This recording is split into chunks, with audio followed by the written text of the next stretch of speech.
Alhamdulillah Rabbil Alamin, d'être souriante. Alhamdulillah Rabbil Alamin, d'être sur le YouTube, entourée de suiveurs en or. Alhamdulillah Rabbil Alamin, d'être maman. Alhamdulillah Rabbil Alamin, d'être consciente. Alhamdulillah Rabbil Alamin,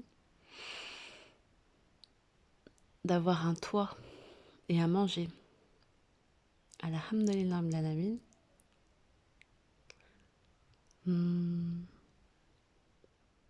d'avoir le soleil ce matin. Alhamdulillah Rabbil Alamin, d'avoir le calme. Alhamdulillah Rabbil Alamin,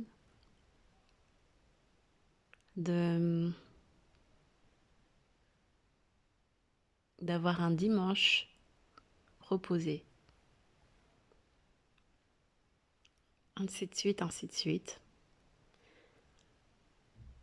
C'est la gratitude, être positif, chercher ce qu'il y a de positif dans votre vie, au jour le jour, tous les jours. Pratiquez ça avant de dormir, Inch'Allah, dans votre tête ou sur une feuille. Pensez au bon moment et évitez de penser à ce que vous n'avez pas. Par exemple, si vous êtes célibataire et que vous mettez une musique d'amour en regardant un clip avec un homme et une femme qui chantent Je suis heureux, je me suis mariée, alhamdulillah, je suis mariée. Et vous n'êtes pas marié et vous êtes là en train de dire ah, machallah, ils ont de la chance, ils ont de la chance.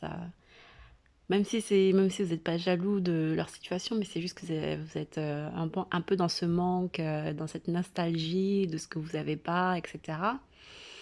Ben, vous allez vous endormir avec le cœur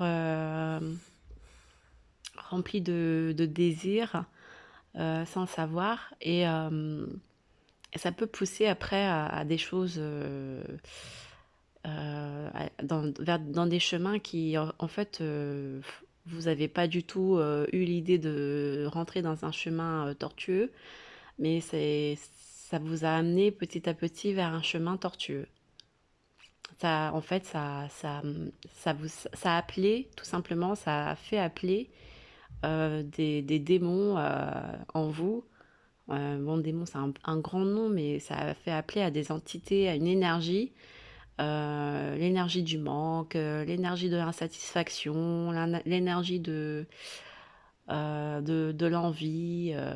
Voilà, c'est même si à la base vous n'étiez pas du tout jaloux ni quoi que ce soit, hein, mais c'est que cette mauvaise énergie de manque, etc. Bah, ça peut vraiment vous conduire vers une grande tristesse qui peut après nous amener à faire des choses euh, un peu ridicules, on va dire, ou mauvaises pour nous-mêmes. À nous hâter à prendre des décisions qui sont peut-être pas réfléchies et, euh, et sereines. Donc, moi, je parle de cet exemple-là, mais il y en a beaucoup. Il y a beaucoup d'exemples. Quand on s'endort la nuit et qu'on se dit oh là là, c'était vraiment pas terrible, hein. La voiture qui est cassée, mes enfants qui m'écoutent pas. Ouais, on a toujours un truc de toute façon à trouver de mauvais dans notre journée, c'est logique. On on n'est pas au paradis, quoi. Donc il y aura toujours quelque chose de mauvais qui se passe. Mais ce qui est important, c'est de finir sur une belle note. C'est comme un repas. Vous mangez la petite soupe un peu dégueulasse, n'est-ce pas? Non, je rigole. C'est pas dégueulasse, mais voilà, la petite soupe à moitié salée qui vous sentait pas trop le goût, potiron, tout ça. Bon, c'est pas fameux, hein. Après, vous avez votre plat principal. Bon, si c'est un bon plat, tant mieux, mais si c'était un plat pauvre en viande ou je sais pas quoi, ben Ça va être vite plié. Puis après, vous avez le dessert. On finit toujours avec le dessert pour ceux qui sont dans des pays aisés. C'est comme ça que ça se passe. Bon, après, si on n'est pas, si on est on est dans un pays pauvre et tout ça, que c'est la dèche, bon, bah, il n'y a pas de dessert. Et ceux qui ont des desserts, bah, c'est parce que voilà, c'est la cerise sur le gâteau, quoi. Vous avez une petite mousse au chocolat, un yaourt, ou pour ceux qui sont bien, bien lotis, ils ont une tarte à la fraise, voilà. Ou un gâteau, enfin, je sais pas. Ou une glace, une banana split, voilà quoi. Donc il faut finir en beauté. C'est comme ça, dans la vie au quotidien, on nous apprend comment mettre les couverts, comment manger. Donc le plat principal, donc la soupe, le plat principal, après le dessert. Donc voilà, le dessert, on est content. Souvent, les enfants, ils disent, maman, je veux pas le plat principal, mais je veux tout de suite le dessert. On dit, non, d'abord c'est la soupe. Oh non, pas la soupe. Si, la soupe, après c'est le plat principal, après c'est le dessert. Voilà, donc le dessert, c'est à la fin. Alors avant de se coucher, voilà, à la fin de votre journée, ben, n'oubliez pas de prendre le dessert et de remercier le Seigneur. Alhamdulillah pour ça, Alhamdulillah pour ci, Alhamdulillah pour ça. Voilà, vous gratifiez votre journée, vous bénissez vous-même, vous chérissez vous-même, votre âme, vous le remplissez d'amour, vous le remplissez de gratitude et voilà, vous remerciez Allah. Et c'est une joie intérieure. Et là, vous allez pas vous dire, bah, demain, je tire la tronche. Non, vous allez toujours essayer de, par la permission d'Allah, d'attirer vers vous la joie, le sourire, le bonheur interne. Et malgré les épreuves, malgré, ben, tout le monde change de boulot, tout le monde peut divorcer, tout le monde peut avoir des enfants qui sont renvoyés de l'école ou qui comprennent pas, qui savent pas lire et écrire en temps et en heure. Tout le monde peut avoir un rhume, tout le monde peut être malade, tout le monde peut rater son train, tout le monde peut avoir une voiture cassée, tout le monde peut, tout le monde peut, tout le monde peut. Voilà, il y a toutes sortes d'épreuves dans la vie et il y en a des tonnes et des tonnes, 1 milliard de situations qui existent dans ce monde. Et le but, c'est pas de rentrer en tristesse, mais de trouver cette corde d'Allah qui nous permet de trouver l'opportunité de sourire malgré les épreuves. Parce que l'opportunité de sourire toujours, l'opportunité de remercier Allah avec le bon cœur. C'est pas seulement de dire ah, la voiture est cassée. Oh, alhamdoulilah. Mais au fin fond de son cœur, on n'en a rien à. Enfin, on est dégoûté, quoi. Alhamdoulilah, mais on est dégoûté, quoi. Alors que les mots ont un sens. Alhamdulillah, louange et remerciement à Allah. Derrière cette épreuve, j'ai appris la patience. Derrière cette épreuve, j'ai compris que bah, peut-être que ce serait bien d'économiser un peu pour une nouvelle voiture ou pour tout simplement changer les pièces pour la prochaine fois, Inch'Allah. Ou Alhamdulillah, bah, j'ai une voisine qui va m'aider, va me dépanner. Ou Alhamdulillah, je vais prendre le bus, ça va me faire plaisir de me reposer et de voir du monde, pas toujours conduire tout seul dans sa voiture, ou toutes sortes de situations qui nous mettent dans la bouche le concept de gratification, de reconnaissance et de remerciement à Allah de toutes les situations. Même rien que le fait de parler sur le YouTube, bah, ça me permet de dire toujours Alhamdulillah, et alors que c'est vrai que si je faisais pas de vidéo, je le dirais peut-être moins souvent parce que je serais peut-être en train de faire ma petite sieste et que j'oublierais de louer mon Seigneur en me disant que bah, Alhamdulillah, Alhamdulillah, Alhamdulillah. Parfois, on oublie en fait, même si on regarde le ciel, bah, on se dit bah, il est beau le ciel, mais on oublie de dire Alhamdulillah, le ciel est beau.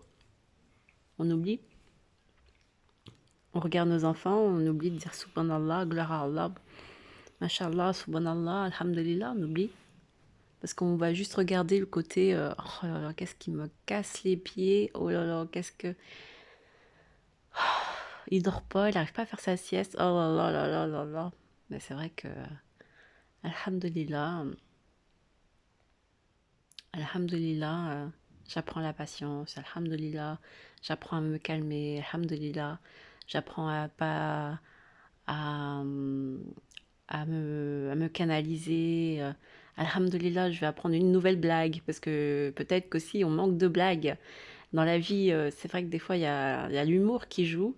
Bah, pas l'humour potache et sexuel parce que ça j'aime pas trop, mais l'humour normal, des petites blagues qui font rire, voilà, détendre l'atmosphère. Euh, et puis le prophète Mohammed sallam, il aimait beaucoup faire de l'humour avec, par exemple avec son épouse Haïcha, paix sur elle.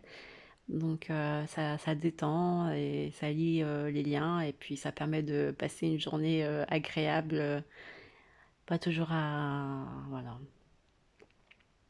c'est ça. Alors avec mon fils, avec mes enfants, on essaie de regarder sur internet les histoires de blagues. Bon, on n'arrive pas trop à trouver encore à leur âge, mais bon, Toto plus Toto égale à zéro. Ça revient souvent. Et bah, ceux qui savent pas faire des blagues, qui se mettent à apprendre. Nous, c'est ce qu'on essaie de faire. On essaie de fabriquer des blagues et de les retenir et, euh, et de les réciter aux uns aux autres. Voilà. Je vous souhaite de pratiquer donc le sourire, la joie, la gratitude, euh, l'humour, la simplicité, la légèreté et surtout, ben, seul Allah détient tout, les pouvoirs et le grand dispensateur suprême. Donc, demandez à Allah d'être en joie malgré les épreuves. Et pour être en joie malgré les épreuves, c'est parce que derrière, vous avez pu en tirer quelques leçons. Vous avez pu voir vos faiblesses et prétendre à y travailler avec l'aide d'Allah, bien sûr.